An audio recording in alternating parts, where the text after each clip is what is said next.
according to your own terms. Because you don't have to worry about your finances anymore.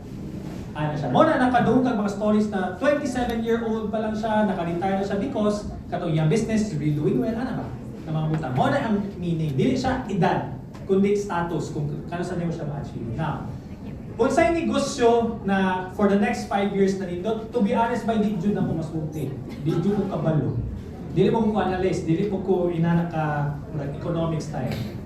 And ako ang pong logic ana isa, dili kay ko ganahan maguna-una kung unsay mga potential, mas ganahan I consider the potential but I understand what's the current situation as well. So currently, ang isa sa pinaka-nindot na negosyo is outsourcing. No? Kanabi ito mga VA, virtual assistant, naku kayo na siyang potential. Why? You're earning in dollars. Nakakadiri, internet na kailangan mo. And the good thing about Filipinos is that we are well-rounded in terms of skills. How ka mo kasabot ka English? Labaw na taga Cebu, how mo English ang taga Cebu? Tama? Yes. Yes. Naka-yes ba? Pag-abot sa interview sa kanao ba? Ang gilingon, yes. Yes. Yes.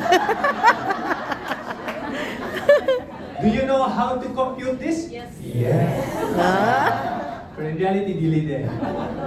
Diba? So technically, that's a good thing, na aking communication skills. So basically guys, kana outsourcing is a good thing. And karon again, going back sa among social media marketing agency, outsourcing magyapon na siya. Local lang mo clients sa Davao. But you can also do that if you have kanang foreign clients. Which we did. Naapod being mga clients po abroad. Ang operations na mo is direct. No? So ginabaligya nila ilang services, pero ang ilahang deliverables kami ang nag-imo. So profitable na siya. Right? Now, kung sa pabaylain, like restaurants is still okay, depende. Being an insurance agent, being a salesperson is one of the best things that can help you generate money fast. Yes. No? Pero ayaw lang po ganun, mura kayo, now kayo tagpunta. So, kada bitaw makita ka mga salesperson, kada bitaw pagkita si mo, makita ng dollar or pesos. Ayaw po na. When you are in sales, you are really there to help. Your product is only the medium, the middleman. Ikaw ang mutabang sila. So, muna siya ang first bite. Dili dyo ko makatag ng particular business ang makatag for the next 5 years. Pero mo to siya. Kaya kung masulti pa lang natong panahon ba, nagkitang ta ng dato na ta.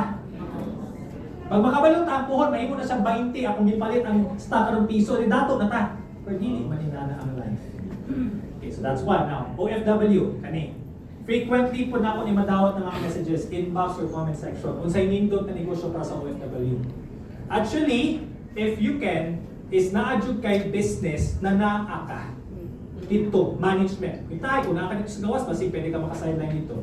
Ang ginahimo mo kasagaran sa mga OFWs, ay magpadala og kwarta dire sa Pilipinas, makipag-partner sa mga kamag-anak, kapamilya, no, tanan na nakikiki, kamag-anak, kapatid, anak. Kunya, ang kapamilya or ang nahitabo kay nasunog ra ang kwarta. Why? Because sila take fun pero they don't even know what's happening to the business. When you are running a business, as much as possible, nandiyo na siya ginatawag na management. Kinsa ang mag-manage? Ikaw. No? Labaw na kung gusto ka mo asenso. Kada may sila na, i-hire lang kag manager. Dali kayo sulti o lisod kayo mo. Kaya kung mag-hire kag manager, kaya kinsa mo siya mag-report? Sa imo ha. Kung mag-report siya, okay ang negosyo sa niya, ikaw may una kag ako na kayo.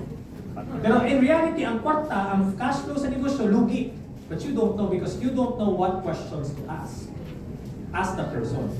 So, as an OFW, para maka-retire ka early, tapos dili practical ang business, honestly, is labaw na kung wala jud ka physically to manage. Ang ako ang gina-recommend sila is might as well try investing. Business and investing is different. Business is that you make money because you are there, you're working for it. Investing is literally money ang nagatrabaho para sa inyo. So, pwede nyo mo, dako kakita dito. Kitahin lang, dako kakita dito. You're earning, butanin mo 100,000 a month. Kitahin lang. Tapos, na kay extra, butanin mo mga 50. Grabe no? Nagtipid yun siya 50%. In a year, that's 600,000. 50,000 times 12, that's 600,000. I-invest na nimo sa REITs, or sa mga stock market or even mga mutual funds, eventually, kanang 10 to 20 years, tapo naman na siya. Makaulit ka. Nakagaling ko na kastorya, ana siya, sir, niuli kong Pilipinas. Ang iyahang nagasto sa pag-uli sa Pilipinas, kidaghan man sila pamilya. Magbilang niabot og 2 million pesos.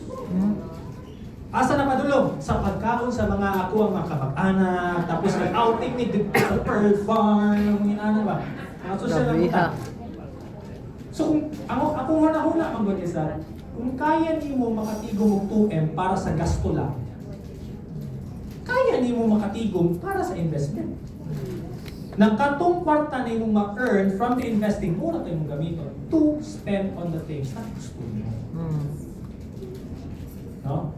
So, kung OFW ka, or at least man lang, if you're asking for the OFW, volunteer na ang principle. Di ko kabalo sa particular business, because again, di mata futurist, di mata makakita kung si may tamo in the future, but the principle is kato. If you cannot do the business, might as well invest it na lang. Daghan mo mga investments na nindot na ramdam katag. Bank accounts ka naman, digital savings, nagkakatag 6%. Even ka naman time deposit, 7.50% ina na siya. The BSP rates, familiar with BSP? Boy Scout of the Philippines ba? The Bangko Sentral ng Pilipinas. Bago lang sila nag-announce, nag-cut na po nilang rates. That's why the banks are slowing down the interest rates. No? So, meaning, kung ikaw negosyante ka, or kung ikaw po, interest rates kung ikaw mangutang. See? So that's a good thing. Na-answer ba kayo? Pasensya, wadyo ko yung mga, Google na lang, top 5 business